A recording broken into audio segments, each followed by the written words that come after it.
All right, table topic question for today.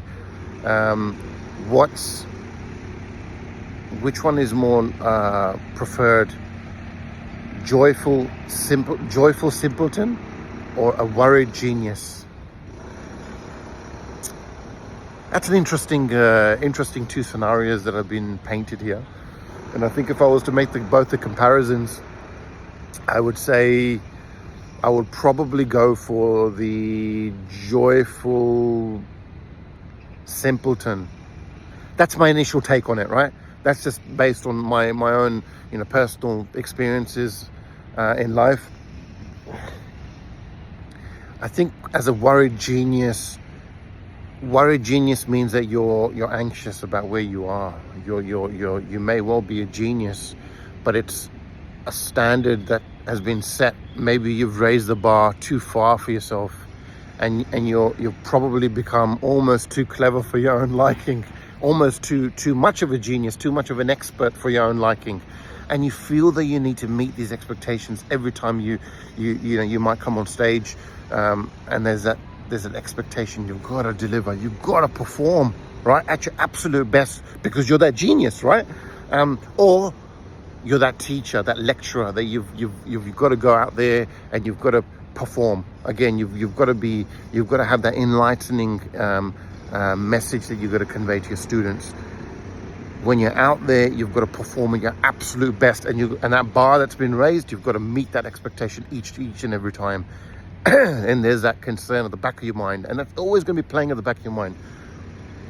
What if today is going to be the day that I fail? What if today is going to be the day that I don't perform? What if today is going to be the day I forget my lines, or I forget some of the research articles that I've worked so hard on, but it just doesn't reflect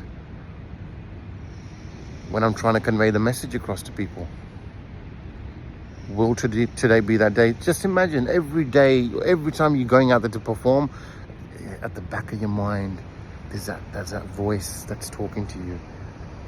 What if it's going to happen today? You don't want to be clumsy. You don't want to showcase that you're a failure. And that anxiety, that anxiousness, that plagues on your mind. So if I was to compare the two, let's look at the joyful simpleton.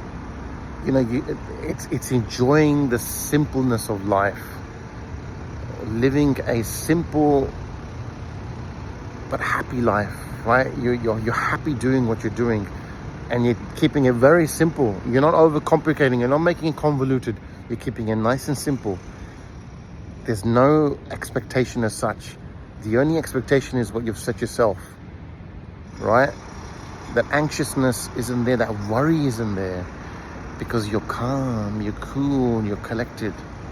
And that joyful feeling is actually in the inside. It comes from the inside, and then it's vibrated in the outside. That's where it all stems from. And that blissful feeling, that feeling of absolute serenity, that feeling of joyfulness, that feeling of enlightenment, that feeling of happiness, that pursuit of happiness, that searching, that longing for that happiness, that contentment that you're looking for, that sublime feeling. That is it, in my opinion.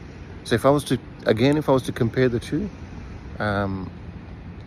joyful simpleton to me is a preferred scenario over worried genius. Thank you.